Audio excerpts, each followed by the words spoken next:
আজ আমি আপনাদেরকে এই যে চুড়িদারের এই সামনের যে উপরে যে ডিজাইনটা, এই ডিজাইনটা মানে কিভাবে করছি দেখাচ্ছি। আমি যেভাবে করেছি সেটাই আপনাদের দেখাচ্ছি। জামাটা প্রথমে একটু বাঁ সাইড থেকে দাগ টেনে নিয়েছি, ছোট্ট ছোট্ট 9টা টুকরো নিয়েছি, এরকম ফিতে নিয়েছি সরু করে একটা 1 ইঞ্চি। এবার ফিতেটাকে আমি কীভাবে ভাঁজ করে বসাচ্ছি দেখুন। ফিতেটাকে এইভাবে ভাঁজ করে বাঁ দিকটা কাটা সাইডটা আর এই দিকটা আর কি জোড়াটা ডান দিকে বসিয়ে নিচ্ছি। এই টুকরোগুলো এরকম ভাঁজ করে নিচ্ছি, 2-3টে কোনা মতো এভাবে এরকম বসিয়ে দিচ্ছি।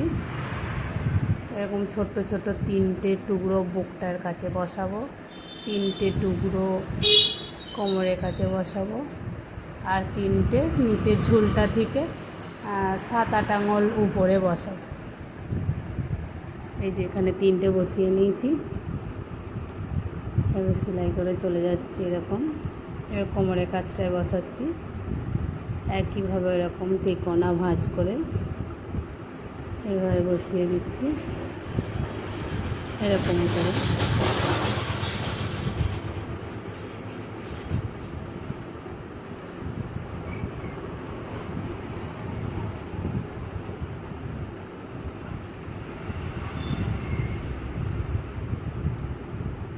এই দেখুন আমি বসিয়েছি। এবার এখানটায় বসিয়ে নেব 3টে।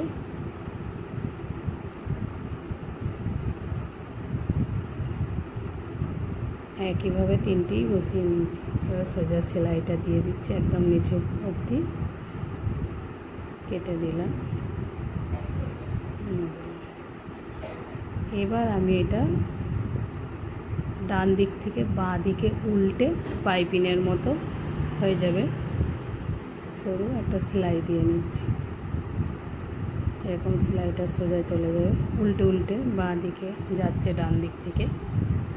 সেলাইটা দিয়ে নিচ্ছি। হয়ে গেছে, দেখুন কেমন হয়েছে। ভালো লাগলে অবশ্যই